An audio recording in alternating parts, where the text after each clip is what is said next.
Rodagem, como é que nós estamos aí? Tudo bem? Gente, eu tô aproveitando aí um vídeo que fez um certo sucesso no canal e eu vi que algumas pessoas me pediram no comentário aí o Chevrolet Trax, né, o possível lançamento da GM, e umas pessoas como eu revelei, né, que eu trabalhei em montadora durante um tempinho, algumas pessoas pediram para contar algumas percepções minhas, né, e na verdade são fatos bizarros, né, mas que são verdade, que alguns deles podem até te ajudar aí numa compra futura de carro, né? Mas antes de tudo, pessoal, eu queria pedir uma coisa. Os vídeos que eu estou fazendo, eu vi que algumas pessoas me falaram que não estão recebendo mais meus vídeos. Então veja se você está inscrito no canal. Se você não for inscrito, se inscreve. É muito, muito importante para mim, é muito fácil. Nem 2 minutos. Eu garanto que o vídeo, meu canal, ele não tem conteúdo de baixa qualidade, né? É um canal pequeno, mas que meu objetivo é trocar ideia. Mas enfim, vamos lá. Primeiro deles. Muita gente acha que quem trabalha em montadora de uma forma geral tem acesso aos lançamentos de uma forma antecipada, né, sobre o que o público tem. E não só os lançamentos, né, movimentos que a empresa vai fazer. Nunca revelei isso, estou revelando a primeira vez. Eu trabalhei na GM, a senhora Alta Rodagem trabalhou também na GM e na Ford, e dos dois jeitos, gente, muitas coisas que acontecem, por exemplo, relacionadas a demissões, reestruturações, lançamentos, a gente fica sabendo junto com vocês que estão do lado de fora. Só um ou outro que tem um pouquinho mais de relacionamento, e que geralmente são pessoas que se ferram, que não duram muito tempo, porque as coisas correm muito rápido, mas via de regra a gente não tem acesso nem a lançamento, nem a comunicados, nem a movimentações de fornecedor, movimentações fabris, nada. O que eu eventualmente tive, por uma questão de projetos que eu trabalhei, era necessidade de ter contato por uma questão de envolvimento, né? Tinha obrigações, né? Em função disso eu tinha acesso a alguns lançamentos. Tive, por exemplo, acesso ao Onix Plus quando ele ainda estava em fase de pré-produção, que chama. Então ele estava recebendo os componentes finais, mas eu vi o carro quando não era farol finalizado. Enfim, isso não é o caso. Segundo ponto, descontos com carros. Muita gente acha que trabalhar em montadora é você ter acesso à possibilidade de trocar de carro todo ano, o que é a maior mentira. De fato, isso é uma possibilidade para uma camada muito restrita, que é alta gerência, C-level, diretor de operações de mais de uma região aí do globo. Mas de uma forma geral, gente, nessas duas montadoras, pelo menos na GM, na Ford, e tenho colegas até hoje que, por exemplo, trabalham na Volks, que eram as três maiores, agora duas maiores, né? Essas condições elas são bem restritas, bem específicas. Então, por exemplo, na GM mesmo, o carro que realmente eu ia comprar era a Cruze, por exemplo, na época que eu trabalhei. Era a Captiva, né? Que eram carros que eram de um preço muito maior, de uma liquidez muito menor, e virava e mexia, os concessionários precisavam de uma ajuda aí para vender os carros. Não estou falando qualquer qual, mas então para muita gente não compensa, não tem muito atratividade para comprar, por exemplo, um pão quentinho, vamos supor, aplicando ao cenário atual, um Onix Plus ou um Ford não existe mais, né? Mas uma Volkswagen da vida, um Polo Track. É carro que é pão quente, a montadora não quer disponibilizar para público interno, que vai ter trabalho, vai ter que ter gente de frota ajudando, enfim, não é o que eles querem, não é necessariamente volume, é necessariamente liquidar volumes que estão há um pouquinho mais tempo parado. Esse é o segundo ponto. Terceiro ponto, que para mim é o mais polêmico desse vídeo, é carros de funcionários como um ponto na hora da venda de pedigree, digamos assim. Pelo menos na GM, quando eu trabalhei, e eu viajava, né, com alguns carros, virava e mexia, né, viajava com uma certa recorrência, e aí os carros que mais tinham de frota na minha época era Montana, uma época foi Classic, uma época foi Corsa, uma época foi Cruze, e principalmente na época do Cruze, né, dos dois Cruzes, principalmente o último. O que tinha de gente que batia carro era uma brincadeira de mau gosto. Não era comum, gente, eu às vezes pegar um carro no começo da semana, geralmente era começo e final da semana, né? E eu já alugava o mesmo carro, né? Em teoria, a frota às vezes disponibilizava o mesmo carro dependendo da disponibilidade. E aconteceu 2 vezes comigo do carro que eu comecei no início da semana e, no outro caso, no final da semana, na locação subsequente o carro já não está mais disponível porque ele foi batido. Mas era muito, muito frequente. E não só isso, gente. Por exemplo, teve um. Aí eu não vou falar o nome do modelo, enfim, porque vai ser mais fácil de achar e eu não quero essa exposição.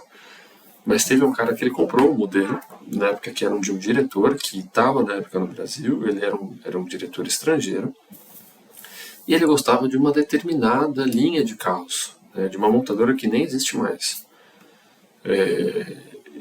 E aí era um modelo que ele era um pouquinho mais antigo sobre a regra geral de frota, né? Geralmente frota tem carro de 3, 4 anos até. Ele era um carro de mais de 7 anos de frota, mas ele era um carro pouquíssimo rodado e um carro meio peculiar. Ele não era blindado, ele tinha uma configuração interna diferente, né? E só também não vou falar mais isso, mais que isso. E aí esse funcionário, que era um conhecido meu na época, comprou o carro. E aí eu sei que ele fez gato e sapato do carro. Chipou o carro, trocou todo o sistema de escape, fez intake, tal, pai. O cara fez tudo. O carro ficou um monstro no bom sentido, ficou um diabo de andar. Mas, eis que alguns anos depois, eu já não trabalhando mais na indústria, eu vejo esse carro anunciado. E por que eu sei que é esse carro? Porque ele era um carro que oficialmente ele não vendeu no Brasil. O ano de produção dele era um ano depois do que oficialmente ele tinha sido ofertado aqui no mercado. Então, a probabilidade de ser o mesmo carro era praticamente 100%.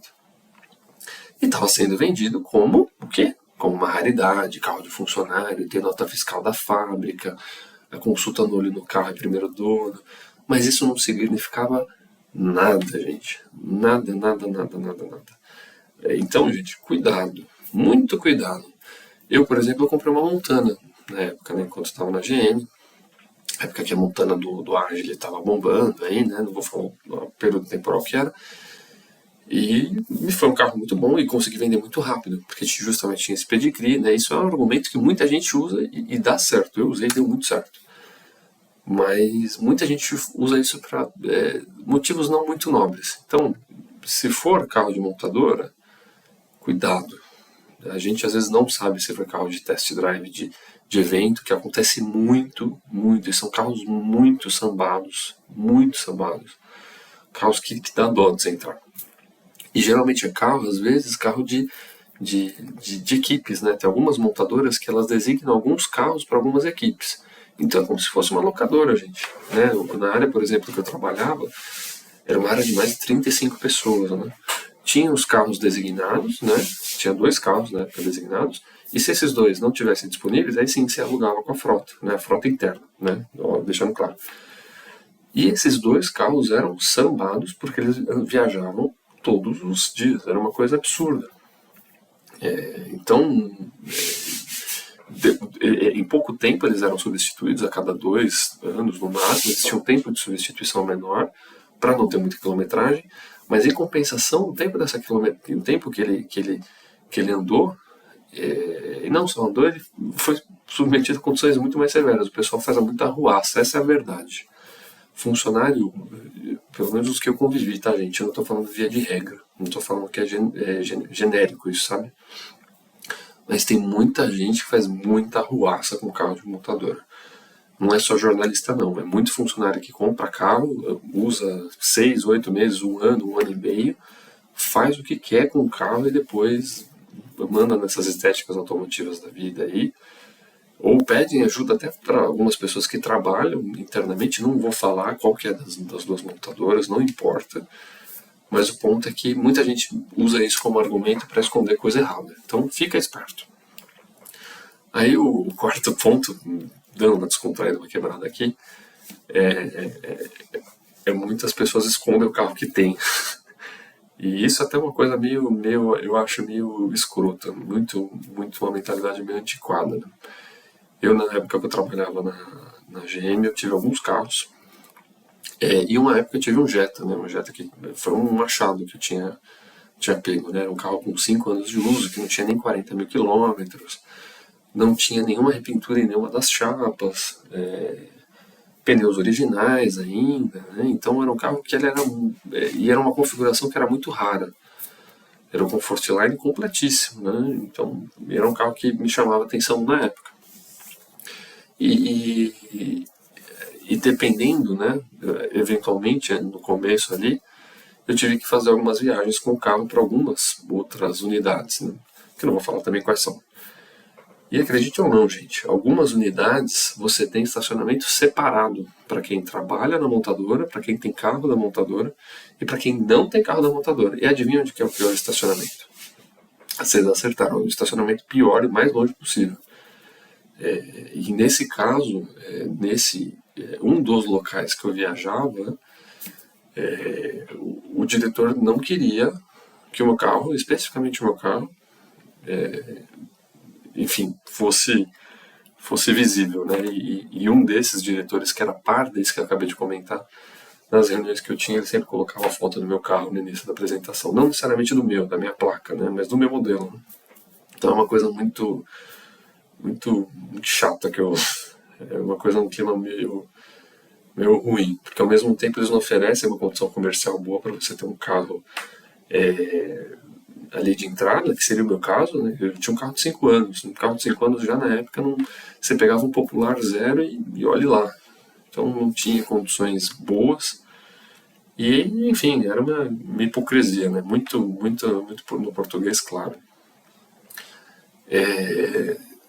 E é isso, acho que se vocês quiserem, tem mais algumas coisas aí que eu ainda estou pensando para ver se eu falo ou não, não quero, acho que me expor tanto, mas eu queria mais falar isso de criar alguns mitos que a própria mídia especializada, né, entre aspas, cria, né, como se eles soubessem de alguma coisa a mais. Óbvio que tem um ou outro que sabe um pouco mais, por às vezes até relações comerciais que tem com alguns parceiros ligados à marca, né, à montadora. Mas, geralmente, quem fala que tem acesso à informação privilegiada, muitas vezes está blefando, tá, gente? Pega um palpite ali que ventilou ali de alguma forma, em algum evento, que também nos eventos o pessoal fala que é mentiródromo, né? Porque junta duas pessoas que querem aparecer, né? A pessoa de montadora, que quer ali ganhar um espaço para tentar se vangloriar, né, para tentar se mostrar importante, né, e ganhar financeiramente por fora, porque alguns veículos de comunicação têm alguns estímulos financeiros, digamos assim, entre aspas, para pessoas que passam informações privilegiadas. E do outro lado tem muita mídia aí, muito veículo de comunicação que se usa disso, desses artifícios para ganhar, né, ganhar engajamento, ganhar alguns segundos de vitrine. Então, não é bem por aí, beleza? Mas é isso que eu queria falar. Curtam, pessoal, se inscrevam no canal e até o próximo vídeo. Valeu!